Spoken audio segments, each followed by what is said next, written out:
The workshop never slept. By sunrise, every workbench overflowed with crystal lenses, polished mirrors, copper wiring, tiny gears, and stacks of blueprints. Engineer Finch stood on a chair, pointing at a giant diagram.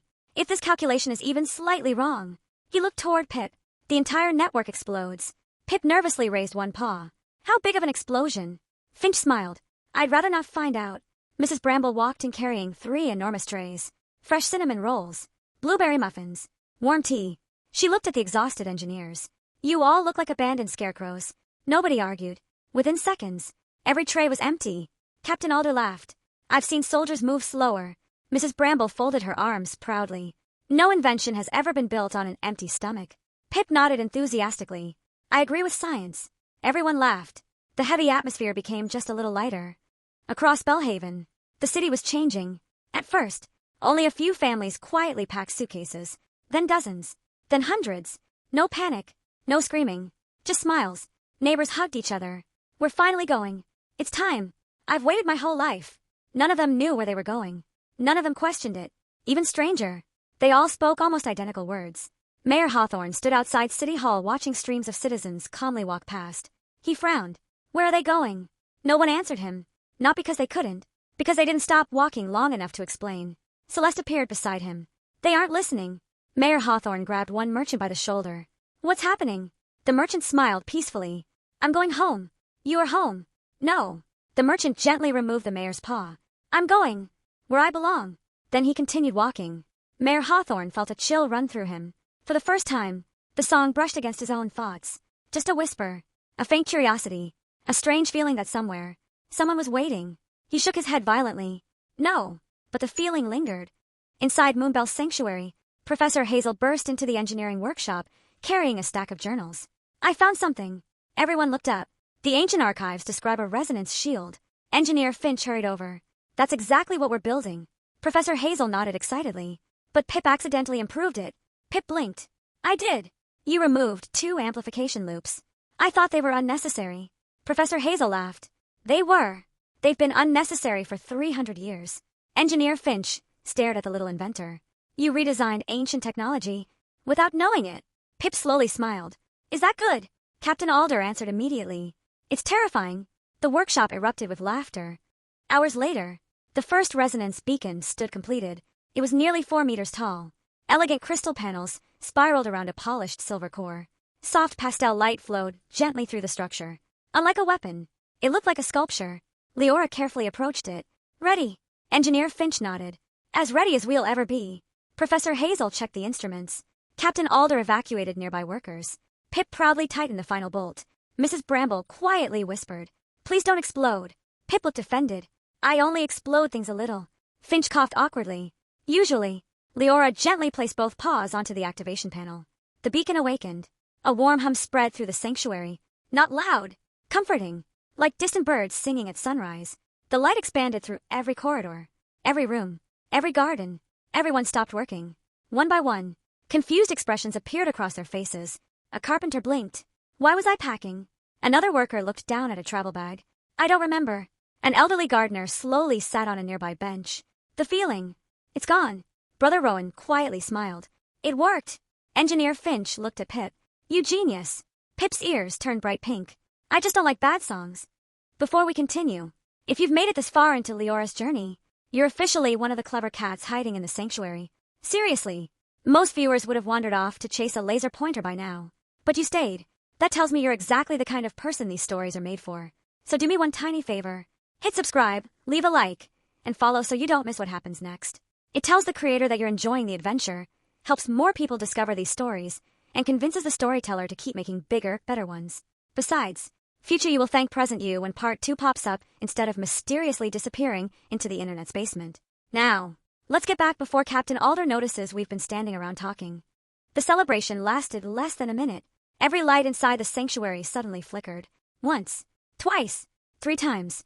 The central computer announced. Resonance shield detected by unknown observers. Engineer Finch frowned. What observers? No answer. Then, the telescope in the observation room activated by itself. Its enormous lens rotated toward the sky. Everyone hurried upstairs. Liora looked through it first. Her breathing stopped.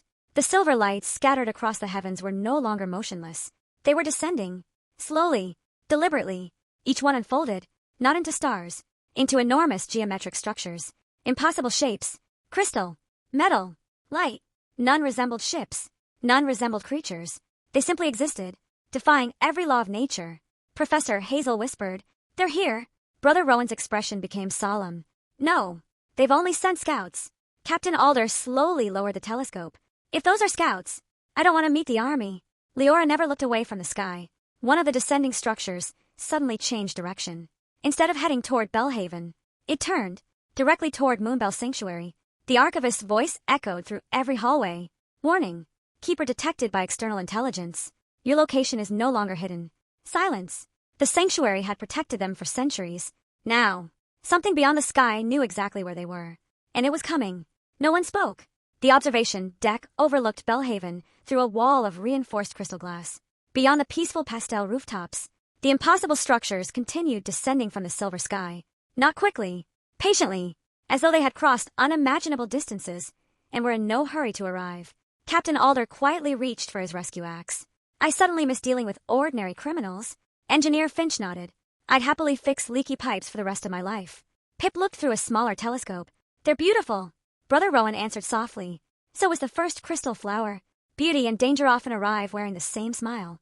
The central computer interrupted them. Incoming transmission detected. Everyone turned. Engineer Finch frowned. "A transmission? From Belhaven?"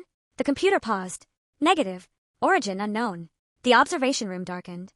Every display merged into one enormous screen. Static rippled across it. Not electronic interference. Something stranger. The image seemed to bend, as though space itself struggled to display whatever was trying to communicate. Then, a figure appeared. Tall, slender, wrapped in flowing robes that shimmered like liquid crystal. Its face remained hidden beneath a hood made from shifting silver light. No eyes. No mouth. No visible fur. Only darkness beneath the hood. It spoke. Its voice sounded neither male nor female, young nor old. Instead, every listener somehow heard it differently. Civilization acknowledged. Nobody breathed. Keeper confirmed. Liora stepped forward. "I'm Liora. What do you want?" The figure tilted its head slightly. Observation complete. Collection scheduled. Captain Alder slammed one paw onto the console. "You're not collecting anyone." The hood slowly turned toward him. For one terrifying second, Captain Alder felt as though every memory he had ever lived had been examined. Then the figure calmly replied. "Resistance anticipated." Engineer Finch whispered. "I don't think it even heard you." Brother Rowan slowly shook his head. "It heard him. It simply isn't concerned." Without warning, the screen filled with stars. Thousands. Millions. Then the image zoomed outward. Belhaven appeared. Then the continent. Then the entire world. Tiny glowing points dotted its surface. Some bright, some dim. Most completely dark. The mysterious figure calmly raised one hand. Roughly half the glowing points disappeared. No explosions. No destruction. Simply gone. The screen zoomed closer again. The remaining civilizations continued living as though nothing had happened. The transmission ended with one final sentence. "Preservation of selected life forms increases universal efficiency." The screen went black. Silence followed. Mrs. Bramble slowly whispered. "They don't think they're doing anything wrong." Brother Rowan closed his eyes. "No. To them, we're numbers." Far above Belhaven, one of the descending structures broke away from the others. Instead of continuing toward the sanctuary, it stopped directly above the city. Every citizen looked upward. Children pointed excitedly. Merchants applauded. Some believed it was an incredible natural phenomenon. Others assumed it was part of the Summer Bloom Festival. Only Liora understood. "They're measuring us." Professor Hazel looked confused. "Measuring what?" "Everything. Population. Resources. Behavior." She remembered the image from the transmission. This wasn't an invasion. It was an inspection. Suddenly, every crystal in Belhaven began glowing. Street lamps. Decorations. Jewelry. Window ornaments. Even tiny crystal buttons sewn onto clothing. The entire city shimmered with soft pastel light. The citizens smiled. Many stopped walking. Some laughed. Others cried. One little kitten hugged her mother tightly. "I can hear everyone singing." Brother Rowan's face turned pale. The song just became stronger. Pip clutched both ears. "It hurts." Liora immediately knelt beside the little inventor. The shield. Engineer Finch didn't wait for another word. He sprinted toward the engineering floor. "We activate every beacon." Captain Alder grabbed his communicator. "Security teams. Assist engineering. Move." Within seconds, Moonbell's sanctuary exploded into coordinated motion. Workers held crystal panels through corridors. Electricians connected power lines. Mechanics tightened support braces. Every cat had a task. Nobody hesitated. Meanwhile, across Belhaven, Rowan stood alone inside his office. He stared through the window at the glowing city. Then, for the first time, he heard it. A voice. Gentle. Warm. Comforting. "You've worked so hard." Come home. He smiled, without realizing it. He stood, walked toward the door, reached for the handle, then stopped. His reflection in the polished glass caught his attention. Something wasn't right. His eyes, for just an instant, tiny silver rings shimmered inside his pupils. The vision vanished. Rowan stepped backward. What? He grabbed the edge of his desk. No. The voice returned. You're tired. You deserve peace. Come home. Rowan covered both ears. Get out of my head. For the first time in his life, the manipulator had become the one being manipulated. Back inside Moonbell's sanctuary, Engineer Finch threw the master switch. The resonance beacons awakened together. 1, then 5, then 12, then 24.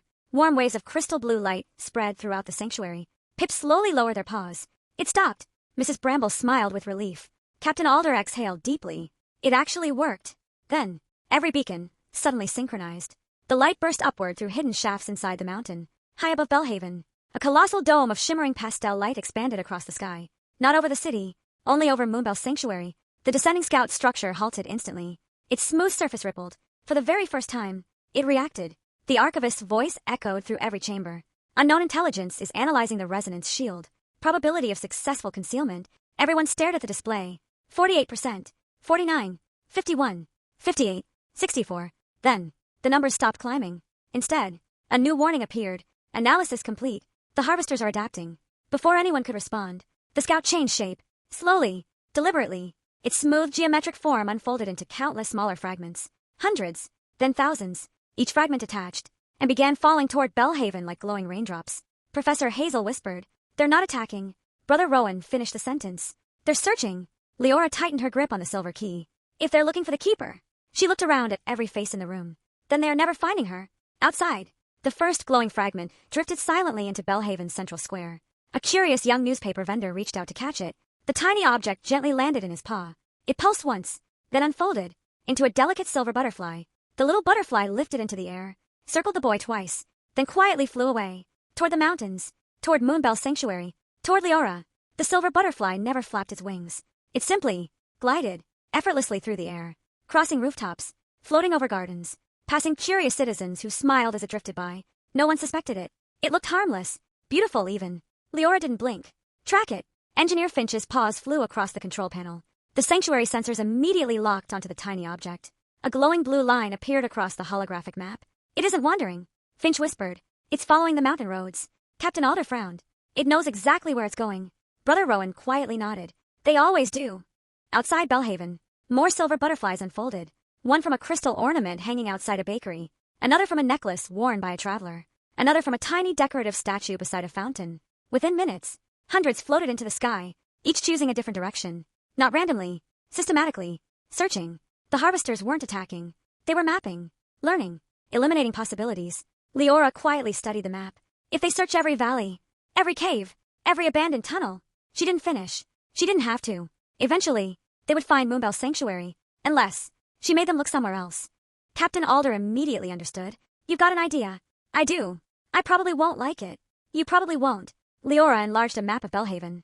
Then another. Finally, a detailed blueprint of the old northern mines. Abandoned decades ago after repeated cave-ins. They already believe I'm hiding underground. Captain Alder slowly smiled. So we give them another underground hideout. Engineer Finch caught on immediately. A decoy. Exactly. Brother Rowan looked impressed. You're thinking like the keepers? Liora answered quietly. I'm thinking like someone who's already lost once. Within the hour, construction crews quietly left the sanctuary, not toward Belhaven, toward the abandoned mines. Every worker believed they were reinforcing emergency tunnels. Only Captain Alder's inner circle knew the truth. Engineer Finch supervised the project personally. Fake generators, fake storage rooms, fake command centers, artificial heat signatures. Even empty food crates were carefully arranged. Pip looked around proudly. It almost looks real. Finch laughed. It should. I copied my own mistakes. Captain Alder raised an eyebrow. You made mistakes on purpose. The best fake is slightly imperfect. Pip nodded thoughtfully. I'm writing that down. Meanwhile, inside Belhaven, Mayor Hawthorne slammed both paws onto the council table. This city is falling apart. Council members argued over each other. Half the marketplace is empty. Merchants disappeared overnight. My nephew walked into the forest. My daughter refuses to come home. Nobody had answers. Celeste quietly watched the chaos. Then, she noticed one chair was empty. Where's Rowan? Silence. No one knew. Rowan wandered alone through Belhaven's botanical gardens. He couldn't remember walking there. The song echoed softly inside his mind. Not painful. Comforting. You're almost here. Everything you've searched for is waiting. He rubbed his temples. This isn't real. Then why does it feel real? He froze. That wasn't his thought. Someone had answered him. He spun around. No one. Only flowers swaying gently beneath silver light. Then, he noticed dozens of butterflies, every one made from shimmering silver crystal. Instead of flying past him, they circled him, watching. One landed gently on his shoulder. Rowan stared at it. You! What are you? The butterfly touched his cheek with one delicate wing. A vision flashed before his eyes. A magnificent city made entirely of crystal. No hunger. No sickness. No loneliness. His parents alive again. Every regret erased. Every dream fulfilled. Then the vision disappeared. The butterfly flew away. Rowan stood completely still. His breathing had become uneven. What if? He whispered. It's telling the truth. Back at Moonbell's sanctuary, the first resonance shield upgrade was complete. Instead of protecting only the sanctuary, Engineer Finch had expanded its range. The shimmering dome slowly stretched outward, across nearby forests, across hidden valleys, toward Bellhaven itself. Professor Hazel watched the readings climb. 18% coverage. 23. 31. Pip crossed tiny fingers. Come on. The crystal pillars hummed louder. 48%. 54. 60. Then, the entire mountain shook. Not violently. Just enough for dust to drift from the ceiling. Captain Alder immediately reached for his communicator. Report. A guard answered breathlessly. Captain, the butterflies. What about them? They all changed direction. Everyone looked toward the holographic map. Hundreds of tiny silver markers suddenly turned away from Moonbell's sanctuary. Every single one. They began flying. North. Straight toward the abandoned mines. Engineer Finch grinned. They took the bait. Liora allowed herself a small smile. For now. Brother Rowan wasn't smiling. They'll realize eventually. I know. We've bought time. How much? Nobody could answer. Hours. Days. Maybe only minutes. Late that evening, the sanctuary briefly felt peaceful. Children laughed in the underground gardens. Families shared warm meals beneath strings of pastel lanterns. Musicians quietly played gentle melodies near the central fountain. For the first time, it almost resembled the thriving underground city Liora had dreamed of building. Mrs. Bramble approached her carrying 2 mugs of hot cocoa. You haven't smiled properly all week. Liora accepted one gratefully. Have I really been that obvious? Mrs. Bramble laughed. My dear, I knew you were worried the moment you forgot dessert. Liora smiled. That obvious? They stood quietly beside the fountain, watching children chase glowing mechanical butterflies Pip had built earlier that afternoon. Mrs. Bramble gently spoke. Whatever happens, you've already changed more lives than you realize. Liora looked toward the laughing families. I hope it's enough. It won't feel like enough. Mrs. Bramble answered softly. But that's how good people think. Before Liora could reply, every lantern surrounding the plaza went dark. Instantly, children stopped running.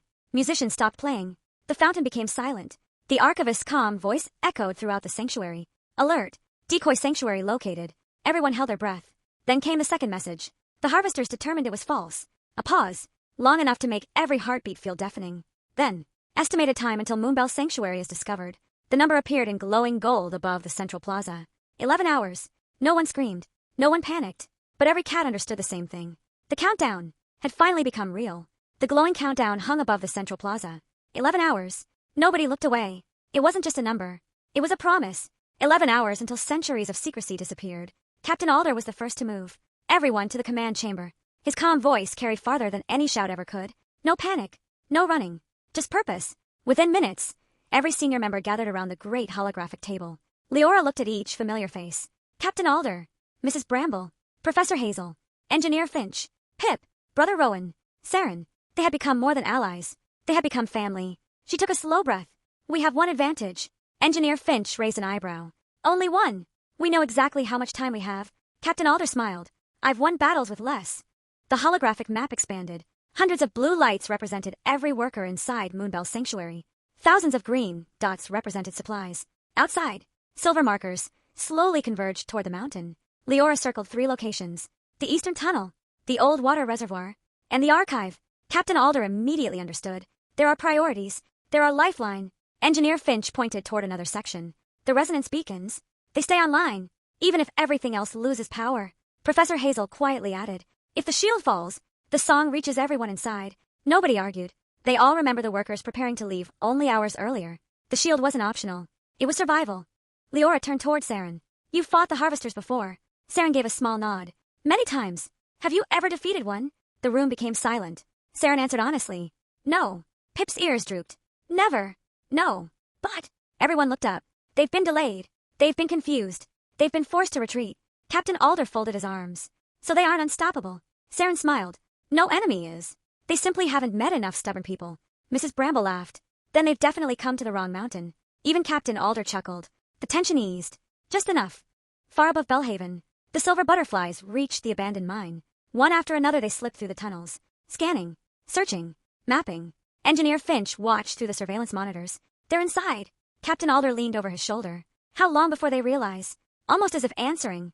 The first butterfly entered the fake command room. It circled fake generators. Fake storage shelves. Fake communication equipment. Then stopped. Every butterfly in the mine froze at exactly the same moment. Engineer Finch whispered, "That's not creepy at all." Suddenly, every butterfly unfolded. Each transformed into a tiny floating crystal prism. The prisms projected beams of pale light across every chamber. They examined every surface, every wall, every object. One prism drifted toward a fake food crate. It gently touched the wood. The crate dissolved into glittering dust. Captain Alder stared. It just disintegrated it. Engineer Finch nodded slowly. They're testing what's real. Seconds later, every prism turned. Without hesitation, they flew back out of the mine. The decoy had failed. The sanctuary countdown changed. 9 hours 47 minutes and 12 seconds. Nobody needed to say anything. They all saw it. The harvesters had learned faster than expected. Belhaven was no longer peaceful. Large sections of the city stood empty. Shops remained open with no owners inside. Fresh bread, cooled untouched inside bakeries. Tea sat forgotten on cafe tables. Children's toys rested in quiet parks. Thousands of citizens had already followed the song toward the crystal tree. Those who remained looked frightened, confused. They couldn't explain where everyone had gone. Mayor Hawthorne stood on the balcony of City Hall. The streets below felt unfamiliar. For the first time in his political career, he had no speech capable of fixing anything. Celeste joined him. "We need Lady Liora." He looked surprised. "I thought she abandoned the city." "No," Celeste quietly admitted.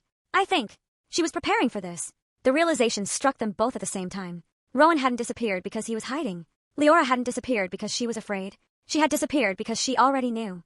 Deep inside the sanctuary archive, the floating archivist suddenly brightened. "Keeper." Liora stepped forward. "Yes, I have completed my analysis." "Of what?" "The previous 391 cycles." Everyone became still. The archivist projected thousands of glowing pages into the air. So many civilizations failed for different reasons. Some fought each other. Some refused to believe the warnings. Some became greedy. Some lost hope. Others simply ran out of time. Then, one final page appeared. Unlike the others, it remained completely blank. Pip tilted their head. "Why is that one empty?" The archivist looked directly at Liora. "Because it belongs to you." Silence. "This cycle has no recorded ending." Professor Hazel whispered. "Meaning?" The archivist's golden light grew brighter. "For the first time, the future is unwritten." Hope quietly spread through the room. Not certainty. Hope. There was a difference. Without warning, the sanctuary shook. Hard. Much harder than before. Dust rained from the ceiling. Emergency lights flashed crimson. Captain Alder immediately activated the mountain's exterior cameras. Every monitor displayed the same impossible sight. The forests surrounding Moonbell's sanctuary were moving. Not the trees. The shadows. Dark ribbons flowed silently between the trunks. Thousands of them. They moved too smoothly to be animals. Too deliberately to be wind. Engineer Finch zoomed in. The image sharpened. Every shadow possessed the same shape. Tall. Thin. Wrapped in shimmering silver robes. No faces. Only darkness beneath their hoods. Not one. Not 10. Hundreds. Standing silently at the edge of the forest. Watching the mountain. Watching the sanctuary. Watching. Liora. The countdown vanished. Replaced by a single line of glowing text. Outer perimeter breached. Then every monitor inside Moonbell's sanctuary suddenly filled with the same image. One hooded harvester. Standing alone at the main entrance. It slowly raised one hand. Not in greeting. Not in threat. It simply knocked. 3 slow knocks echoed through the enormous steel gate. Knock. Knock. Knock. No weapon. No explosion. No demand. Only silence. Then the harvester spoke. Its voice carried effortlessly through every corridor in the sanctuary. Every adult heard words. Every child heard a lullaby. Every grieving heart heard the voice of someone they had lost. Yet somehow, everyone understood the same message. "Keeper, we know you are inside. May we come in?" No one answered. The entire sanctuary seemed to hold its breath.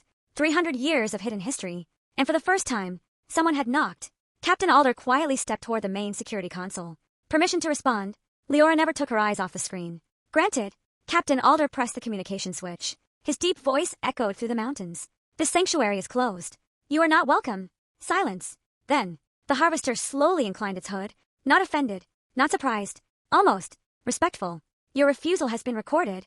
Captain Alder frowned. "Recorded?" The harvester continued. "Keeper, this is your final opportunity to surrender peacefully." Liora stepped beside Captain Alder. "I have a question." The harvester became still. "Questions are permitted. If your purpose is to preserve life, why destroy civilizations? The hood tilted slightly, as though genuinely considering the question. Correction. Civilizations are not destroyed. A holographic image suddenly appeared in front of every screen. A giant forest. One tree was dying, weak, diseased. The surrounding trees struggled to grow. Then, gardeners carefully removed the dying tree. Within moments, sunlight reached the forest floor. Young trees flourished. Flowers bloomed. Wildlife returned. The image faded. Pruning. The harvester answered. Loss of one. Growth of many. Professor Hazel whispered. They compare us to trees. Brother Rowan quietly shook his head. No. Worse. They compare us to statistics. Liora looked directly into the endless darkness beneath the harvester's hood. You've never actually lived among us. Silence. You've never celebrated birthdays. You've never watched children learn to read. You've never comforted someone who lost everything. You measure numbers. I measure lives. The harvester didn't interrupt. Liora continued. You think compassion is inefficient. I think it's the reason civilizations exist. For several long seconds, nothing happened. Then, the harvester quietly answered. Keeper. Your response matches archive behavioral pattern. Liora frowned. What pattern? Every keeper says something similar. The room became silent. Captain Alder looked toward Brother Rowan. They've met keepers before. The monk nodded grimly. They've met hundreds. Without warning, the harvester lifted one hand. Not toward the sanctuary, toward the sky. Every silver butterfly surrounding the mountain immediately stopped moving. Then, they all turned, flying away from Moonbell Sanctuary. Engineer Finch blinked. They're leaving. No. Saren answered softly. They've finished searching. The butterflies disappeared into the clouds. A heartbeat later, the mountain trembled. Hard. Not from above. From below. Emergency alarms erupted throughout the sanctuary. Warning. Unknown seismic activity detected beneath lower foundations. Engineer Finch's face drained of color. Beneath us. Captain Alder zoomed the geological scanners. His eyes widened. They're not attacking from the surface. The holographic mountain rotated. Far below the sanctuary, hundreds of glowing points appeared, moving upward. Not digging. Phasing. Passing effortlessly through solid rock. Professor Hazel stared in disbelief. That's impossible. The archivist answered calmly. It was previously considered impossible. Classification updated. Pip looked at the display. They're swimming. Engineer Finch slowly nodded. Through stone. Liora immediately understood. The sanctuary walls were never meant to stop them. Brother Rowan looked toward the ancient archive. They were meant to hide us. And now they know exactly where we are. Captain Alder didn't hesitate. Evacuate level 5. Seal every lower access corridor. Security teams rushed into motion. Massive steel blast doors descended. Ancient stone gates locked into place. Pressure valves engaged. Families calmly followed emergency guides deeper into the sanctuary. No shouting. No chaos. Months of preparation were paying off. Everyone knew where to go. Everyone knew what to carry. Everyone knew who needed help first. Mrs. Bramble gently led dozens of frightened children toward the underground school. It's all right. We practiced this. Stay together. Hold pause. One tiny kitten looked up. Are the monsters coming? Mrs. Bramble smiled warmly, despite the fear in her eyes. They'll have to get past Captain Alder first. The kitten grinned. Then we're safe. Captain Alder overheard. He smiled quietly, then tightened his grip on his rescue axe. I suppose I'd better live up to that. Deep beneath the sanctuary, the first harvester emerged. Not by breaking through rock. The stone simply opened around it, like water parting for a ship. The silver-robed figure stepped into an ancient maintenance tunnel. It looked around silently, then touched the wall. The glowing crystal veins immediately dimmed. One by one, lights across the lowest level flickered out. Engineer Finch watched the power grid. They're draining the crystal network. The archivist responded instantly. Confirmed. Lower sanctuary energy reserves reduced by 12%. Liora looked toward the silver key hanging around her neck. Then toward the ancient crystal flower Brother Rowan still carried. A thought struck her. Not a memory. An instinct. The flower. Brother Rowan looked surprised. What about it? It survived ashfall. Yes. It wasn't hiding. No. It was growing. Saren suddenly smiled. You've realized it. Liora looked around the room. We've been thinking like survivors. Captain Alder frowned. We are survivors. No. She shook her head. Not anymore. Everyone waited. Leora's emerald eyes slowly brightened with determination. They expect us to hide. They expect us to defend. They expect us to endure. She looked toward the crystal flower. But the crystal never hid. It spread. It connected. It created forests. It protected others by growing, not by retreating. Brother Rowan's eyes widened. The first keeper's doctrine. Professor Hazel whispered. I thought it was symbolic. Saren smiled. It wasn't. Liora turned toward the holographic map of the continent. Dozens of forgotten sanctuary locations still glowed faintly beneath mountains, deserts, forests, and frozen plains. Most had been dormant for centuries. She slowly raised the silver key. If this key truly connects every sanctuary. Engineer Finch's breathing quickened. You can't be thinking. I am. Captain Alder stared at the map. You want to wake all of them? Liora smiled. Not with confidence. With hope. We're one sanctuary. They defeated one sanctuary. 391 times. She gently placed the key into the ancient control pedestal at the center of the archive. But they've never faced. The crystal key began glowing. The floor beneath everyone's paws lit up with thousands of branching pathways spreading across the continent. Far away, tiny lights began awakening. 1, then 3, then 12, then hundreds. Liora finished her sentence.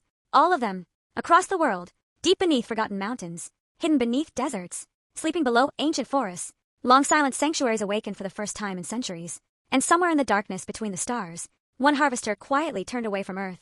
It spoke a single sentence, not with fear, but with unmistakable concern. Alert the assembly. The keepers have united. The awakening wasn't quiet. It couldn't be. Across the continent, ancient mechanisms dormant for centuries shuddered back to life. Deep beneath snow-covered mountains, massive crystal gates slowly separated. Beneath endless golden deserts, buried observatories rose beneath shifting dunes. Far below emerald forests, forgotten halls illuminated one corridor at a time. Across distant islands, lighthouses that hadn't shone for generations erupted with soft pastel light. One by one, the keepers' sanctuaries answered the call. Inside Moonbell's sanctuary, the silver key floated above the central pedestal. Thousands of glowing pathways stretched across the holographic map like rivers of starlight.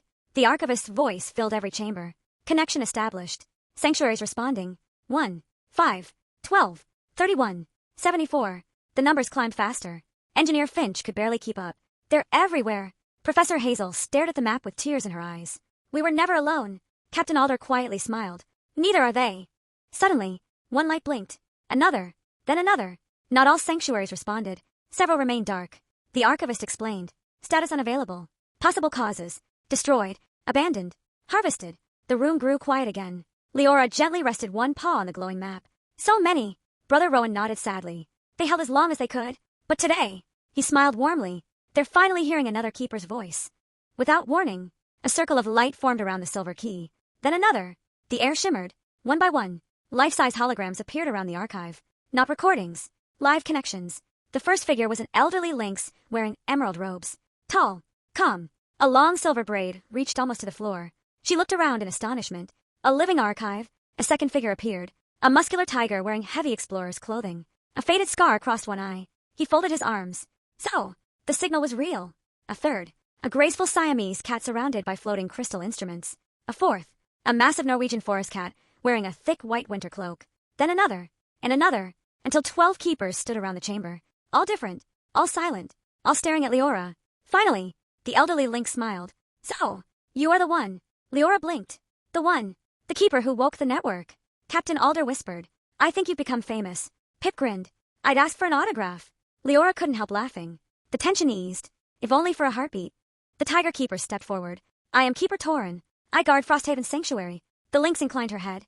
I am Keeper Morel, keeper of Evergreen Archive. The Siamese smiled. Iris. Skyglass Observatory. Each introduced themselves, one after another, until all 12 had spoken. Then, every one of them looked toward Liora. Torin asked the question. How many harvesters? Liora answered honestly. We've confirmed hundreds. Silence. Then, every keeper smiled. Captain Alder looked confused. Why is that good news? Morel answered gently. Because they sent hundreds. Professor Hazel frowned. I'm missing something. The assembly. Brother Rowan whispered. They're nervous. Torin nodded. If they weren't, they would have sent one. A loud crash interrupted the meeting. The mountain shook violently. Emergency lights flashed. Engineer Finch looked at the structural display. They've reached level 4. Captain Alder immediately activated interior cameras. The first harvester walked calmly through an empty corridor. No guards. No resistance. It paused beside a wall. Touched it gently. Ancient stone dissolved into sparkling dust. Another harvester emerged behind it. Then another. Not attacking. Searching. Always searching. They're heading toward the archive. Captain Alder reached for his communicator. I'll intercept. No. Liora stopped him. He turned sharply. We don't have time. We do. She looked toward the holographic keepers. I didn't wake the network just for conversation. The 12 keepers exchanged knowing glances. Morel smiled. I wondered how long it would take. She reached behind her. A crystal staff appeared in her paw. Torin drew a broad shield forged from shimmering crystal and polished steel. Iris adjusted several floating crystal rings orbiting around her wrists. One by one, every keeper prepared. Captain Alder slowly looked around the room. Can they actually help us? The archivist answered. Quantum crystal network confirmed. Remote resonance link stable. Engineer Finch's eyes widened. They're not holograms. Professor Hazel finished his sentence. They're gateways. The keepers weren't merely speaking across the continent. They were connected, sharing strength, knowledge, power. Liora slowly lifted the silver key. I don't need you to save Belhaven. Torin smiled. Good. Because that's your job. A grin spread across his face. We're saving everything else. Outside the sanctuary, the silver-robed harvesters suddenly stopped moving. Every single one turned toward the sky. The descending geometric structures above Bellhaven shifted formation. Not retreating. Preparing. Far beyond the atmosphere. Thousands more lights awakened. Not dozens. Not hundreds. Millions. The assembly had answered. Inside Moonbell Sanctuary, the archivist displayed a new estimate. Previously detected harvesters, 438. The number flickered, then climbed. 1,206. 5,941. 22,488. The room became deathly still. The count kept increasing. It finally stopped at unknown. Even the archivist couldn't calculate the true number. Mrs. Bramble quietly set down the tray of fresh tea she had just brought into the archive. She looked around at everyone, then smiled the same gentle smile she always wore. I suppose we'll need to make more tea. For one brief, precious moment, everyone laughed. Even Liora. Because sometimes, the bravest thing anyone could do was laugh before walking into the impossible. Then the sanctuary doors trembled, not from impact, from something far more frightening. A voice. Not one harvester. Not hundreds. Millions speaking together as one. It echoed through the mountain itself. Keepers. The final cycle has begun.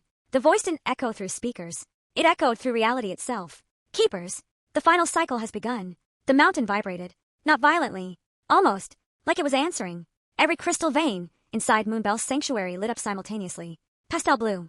Rose pink. Soft lavender. Mint green. Golden amber. The colors raced through the walls like rivers of light. The silver key floated higher.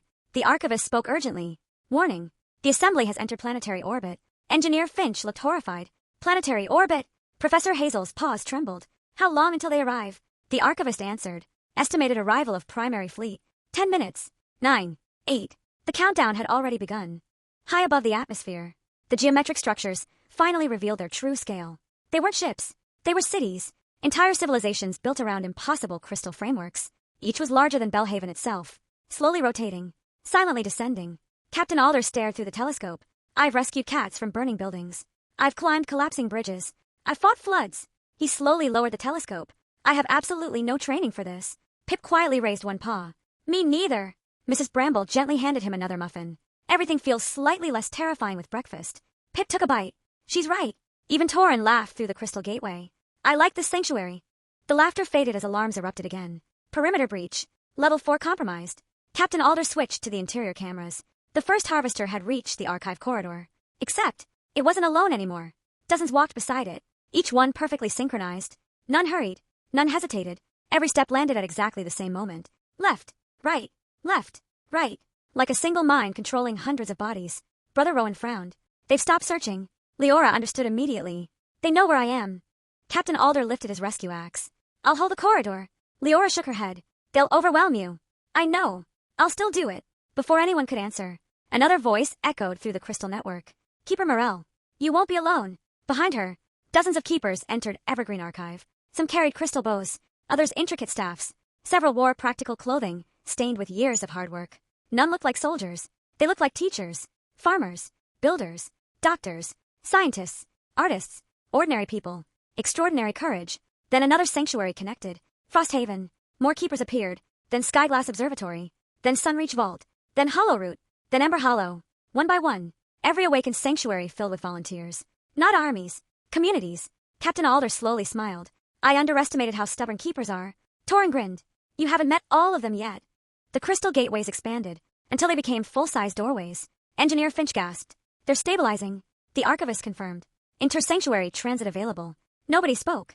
Then, a boot stepped through. Keeper Torin walked into Moonbell Sanctuary, not as a hologram. In person, he looked around with wide eyes. So this is Bellhaven. A second doorway shimmered. Keeper Morel entered. Then Iris. Then another keeper. And another. Within moments, the archive filled with keepers from across the continent. Captain Alder stared in disbelief. You can all come here. Morel smiled. For a little while. The gateways require enormous energy. Liora looked around the room. We're not alone anymore. No. Brother Rowan answered quietly. We never truly were. Suddenly, every keeper became silent. They all looked toward the enormous crystal flower resting beside the archive. Its petals had begun opening. Slowly, gracefully, golden pollen drifted into the air. The flower had remained closed since Ashfall. Until now. Saren's expression softened. I've waited a lifetime to see this. Pip tilted his head. Why? Saren knelt beside the flower. The crystal blooms. Only when the keepers stand together. One tiny seed floated from the center. Then another. Soon, Hundreds of glowing seeds drifted upward, passing harmlessly through the ceiling, through solid stone, into the night sky. Professor Hazel watched the sensors. They're heading everywhere. Across Belhaven, citizens stopped walking. One glowing seed landed gently on the shoulder of the little newspaper vendor. Another settled into the mane of an elderly librarian. One rested beside a lonely widow sitting on her porch. Another landed in the paws of a frightened child hiding beneath a table. Wherever a seed landed, the song became quieter. Hope became louder. Brother Rowan smiled. The crystal isn't fighting them. It's reminding everyone who they are. Inside Belhaven's botanical gardens, Rowan sat alone on a bench. The song still whispered, "Come home." Then, a glowing crystal seed drifted onto his lap. Warm light spread through his paws. The whisper vanished. Instead, he remembered the children he had taught, the lives he had changed, the mistakes he had made, the people who still believed in him. Tears filled his eyes. "I almost left," he whispered. The crystal seed pulsed gently, as if forgiving him. Rowan stood, not toward the crystal tree, toward City Hall. "I have work to do." Back inside Moonbell's sanctuary, the first harvester reached the archive door. It stopped, looked at the enormous gathering of keepers. Hundreds of crystal lanterns glowed around the chamber. Dozens of keepers stood shoulder to shoulder. Captain Alder tightened his grip on his axe. Engineer Finch held a crystal tuning device. Professor Hazel clutched ancient journals. Mrs. Bramble carried a tray of tea. Pip stood beside Liora, holding a tiny wrench. Nobody stepped back. The harvester slowly inclined its hood, almost respectfully. Then, for the first time, it spoke Liora's name. Not keeper, not subject, not civilization, just Liora. She stepped forward. "I'm here." Silence stretched between them. Then the harvester asked a question no keeper had ever heard before. "Why do they follow you?" Liora looked back at everyone behind her. Captain Alder gave a confident nod. Mrs. Bramble smiled warmly. Pip gave an enthusiastic thumbs up with both paws. The keepers from distant sanctuaries stood ready. Not because they had been ordered, because they had chosen to stand together. Liora looked back at the harvester, then answered with quiet certainty. "Because I never asked them to." For the first time, the harvester did not respond immediately. And somewhere beyond the stars, the assembly paused. Because for the very first time in nearly 400 cycles, they had encountered something they had never successfully measured. Choice.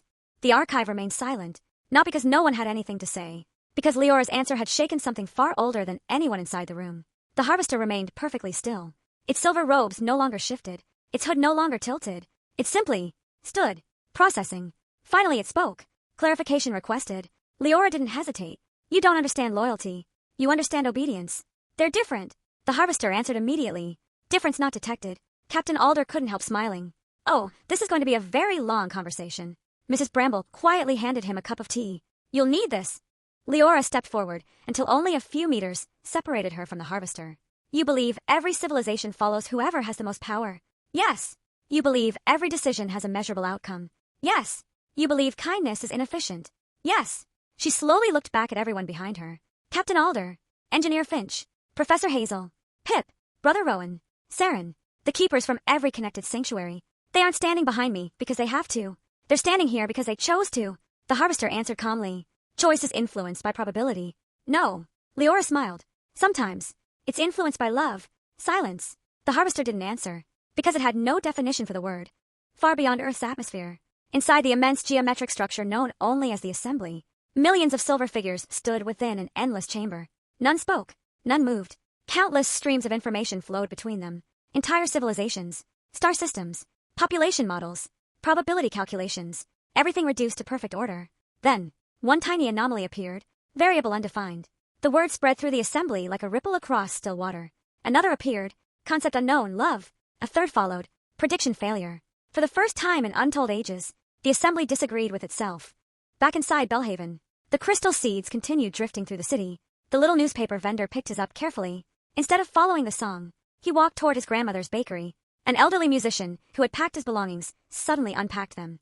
Children stopped wandering toward the forest. Families embraced one another. Not everyone, but enough. Mayor Hawthorne watched from City Hall in astonishment. "They're coming back." Celeste nodded. "The song isn't disappearing. It's being drowned out." "By what?" She looked toward the glowing mountain. "Hope." Inside Moonbell's sanctuary, Engineer Finch burst into the archive carrying a portable scanner. "Liora! You need to see this." He projected the latest readings. The silver butterflies. Thousands of them. They had stopped moving entirely. Not searching. Not advancing. Simply hovering over Belhaven. Professor Hazel frowned. "They're waiting." Brother Rowan slowly nodded. "They're asking." Captain Alder looked confused. "Asking who?" The harvester answered. "The assembly." Everyone turned toward it. The harvester continued. Clarification requested. Liora narrowed her eyes.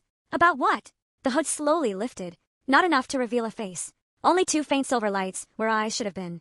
Your civilization demonstrates behavior inconsistent with all recorded cycles. Professor Hazel whispered. They're studying us. Saren quietly corrected her. No, they're questioning themselves. Without warning, a blinding pulse erupted from the crystal flower. Every keeper instinctively shielded their eyes. The pulse raced through every connected sanctuary, across mountains, across forests, across deserts, across oceans.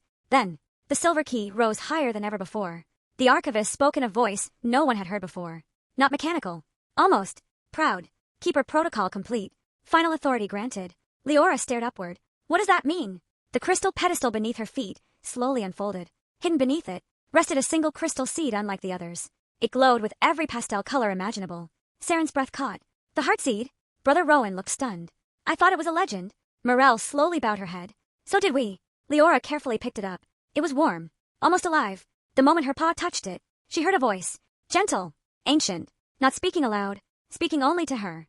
A keeper was never meant to protect one's sanctuary. A keeper protects the possibility of tomorrow. Tears filled her eyes. Not from sadness. From understanding. She finally knew why every previous cycle had failed. Every keeper had fought to save their own people. Their own city. Their own sanctuary. But the crystal had never grown that way.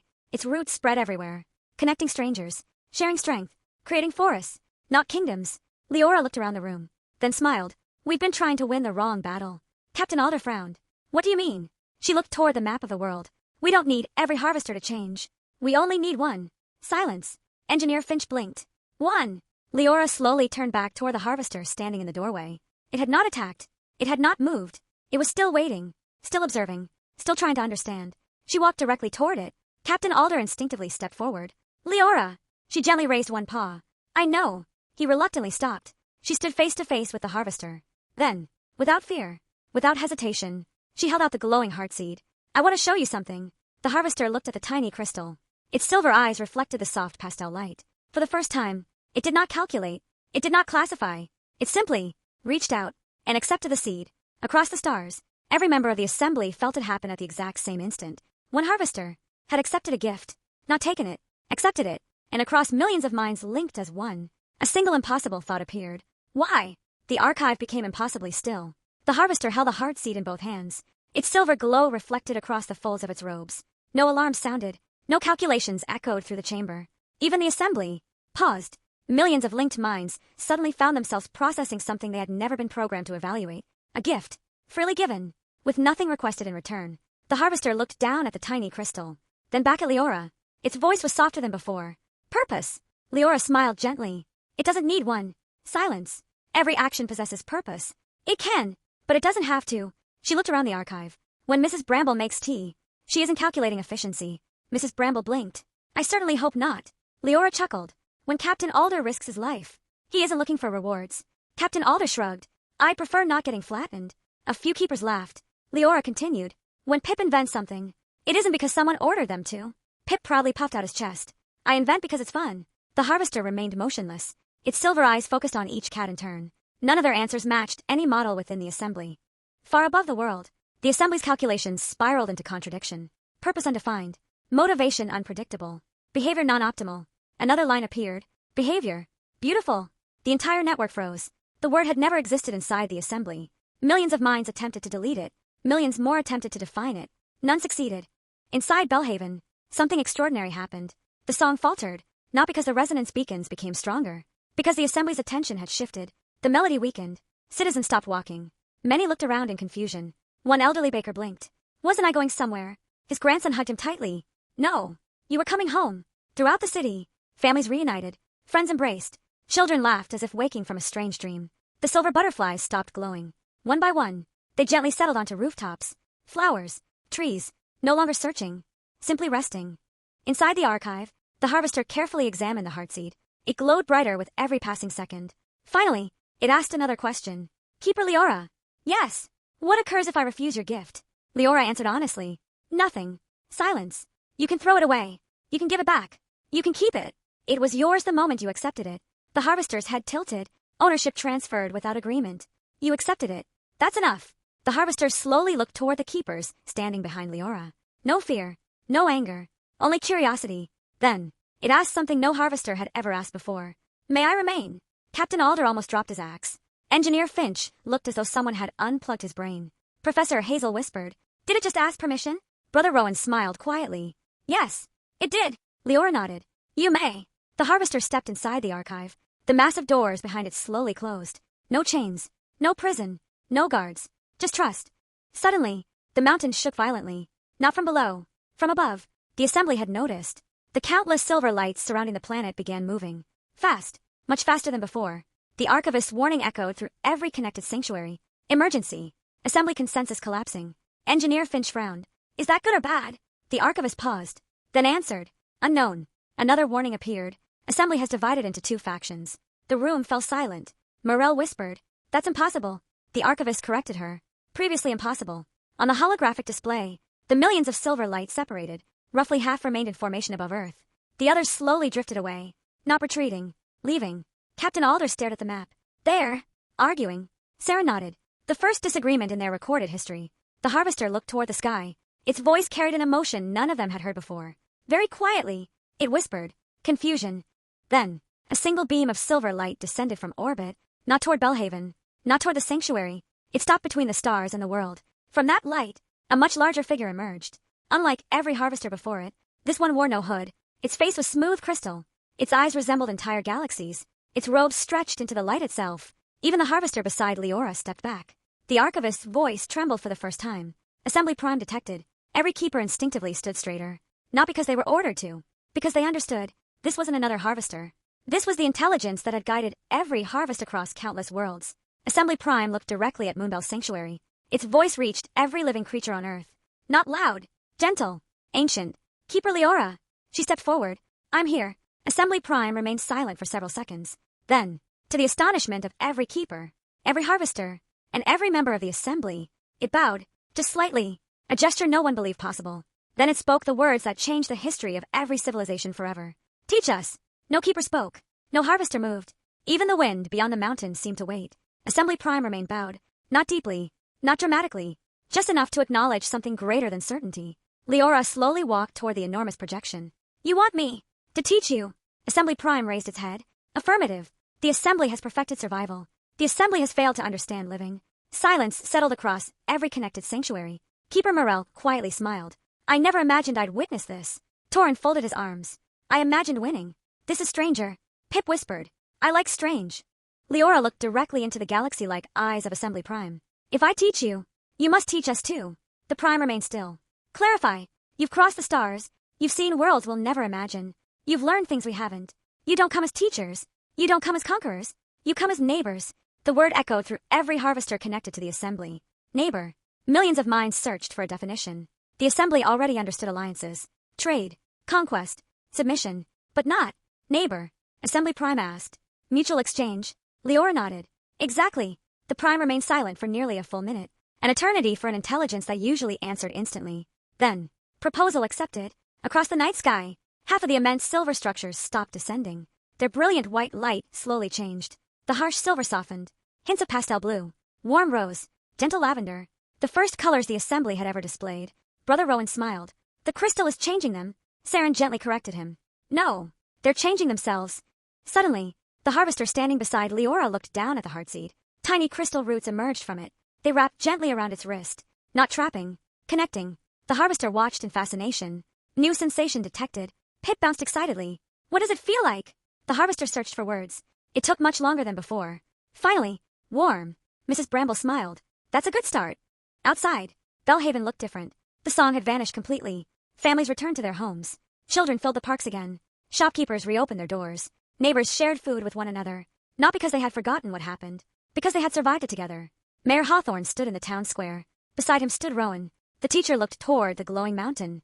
"I judged her too quickly." The mayor nodded. "So did I. What do we do now?" The answer came from a little kitten selling newspapers. "We say thank you." The mayor smiled. "Yes, I think we do." Back inside the archive, the crystal flower bloomed fully. Its branches stretched across the ceiling.